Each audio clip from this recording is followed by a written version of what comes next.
Hey, come see us on tour. We'll be in Duluth, Georgia, right outside of Atlanta, Jacksonville, Florida, Tempe, Arizona, and Burbank, California. Go to jimmydore.com for a link for those tickets. Vance, as you know, did the Sunday morning show rounds this weekend. He was pressed on his accusations of, quote, stolen valor that he's levied at Tim Walz. You served in the military and during, as you say, the Vietnam War. I want to get your reaction, so let's listen. This is what one of the things Vance said.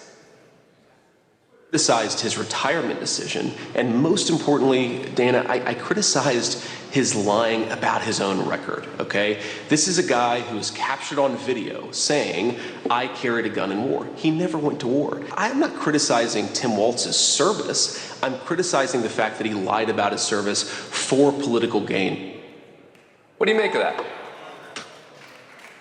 I think it's shameful on the part of Vance. You don't criticize anybody about their service. If they were honorably discharged, they did the job they were asked to do. Tim Walz enlisted at 17 years of age into the National Guard, served 24 years, and they're complaining that he didn't deploy with his unit to Iraq. Well, here's a question that Mr. Vance ought to be asking. Why is a National Guard unit being sent to Iraq in the first place? Well, let's review how that happened. Well, that happened during the George Bush-Dick Cheney war with Iraq, the lies, no weapons of mass destruction, right. No ties to Al-Qaeda. But that's not Trump and Vance. Nothing to do with 9/11. But that's not Trump and Vance's fault. So, wait a minute, let me finish. Let me finish. Needed bodies. They could not get the bodies through a draft. That's political suicide. So George Bush signed an executive order using the National Guard. It's a good thing I didn't run for a second term, because I would have refused to allow my National Guard. They are called the National Guard. That means they guard our nation. It doesn't mean you send them off to foreign countries. And this is a guy who had 24 years in. He's an E9. He's not going to go on deployment and be leading a patrol. Give me a break, Mr. Vance. So, first of all... It sounds like he's saying people should not go to fight unjust wars. It sounds like that's what he's saying. Sounds like that's what he's saying. Huh. Why do you say it was bad? Wait, he goes, it's too bad. It's good I didn't run, because then I wouldn't have sent the National Guard. Isn't it bad he didn't run then? I don't...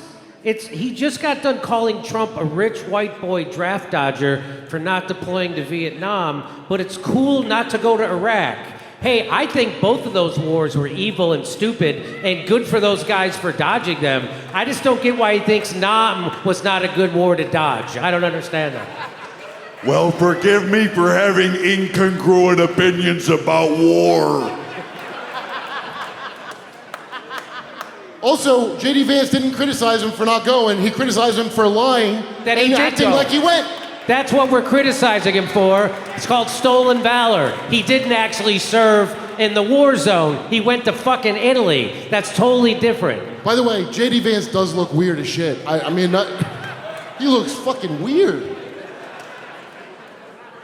You're doing is shameful, and it's embarrassing to the United States Marine Corps. I served with a lot of Marines. Marines have great respect for themselves and respect for everybody. We had to go in ahead of the Marines to ensure they could get to shore safely and do their jobs. Everybody works together and does their job in the military, regardless of what it is. And I think it's shameful Mr. Vance would break a rule among veterans and criticize another veteran for his honorable service. Thanks for watching. Go to join.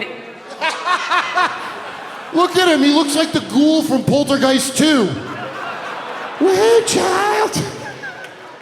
All I'm saying is that there was once upon a time Jesse Ventura did a rally not far from here with Ralph Nader, okay? Just keep that in mind. That's the Jesse Ventura that I will always remember and love, not the guy who's backing the establishment tool of the military-industrial complex and the deep state and Wall Street. That's not... Because remember what Jesse Ventura said, a vote is wasted when someone fails to vote their conscience.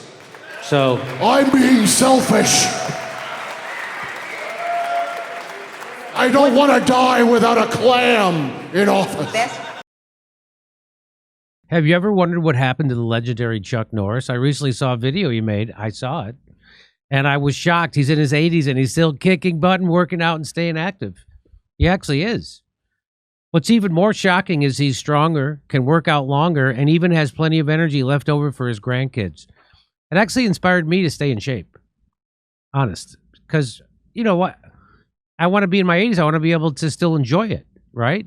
I want to be able to enjoy it. Why not? He did this by just making one change. Who did that? Chuck Norris. He says he still feels like he's in his 50s. His wife even started doing this one thing, too, and she's never felt better. She says she feels 10 years younger. Her body looks leaner, and she has energy all day. Chuck made a special video, which I watched, that explains everything.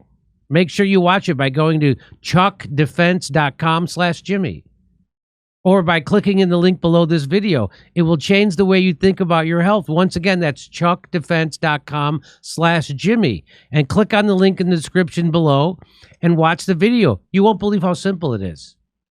Just a reminder that the legendary Chuck Norris is a whopping 84 years old and has more energy than me, okay? He discovered he could create dramatic changes to his health simply focusing on 3 things that sabotage your body as we age. Watch this method and his method by clicking on the link in the description box below. That's chuckdefense.com/Jimmy. Hey, come see us on tour. We'll be in Duluth, Georgia, right outside of Atlanta, Jacksonville, Florida, Tempe, Arizona, and Burbank, California. Go to jimmydore.com for a link for those tickets.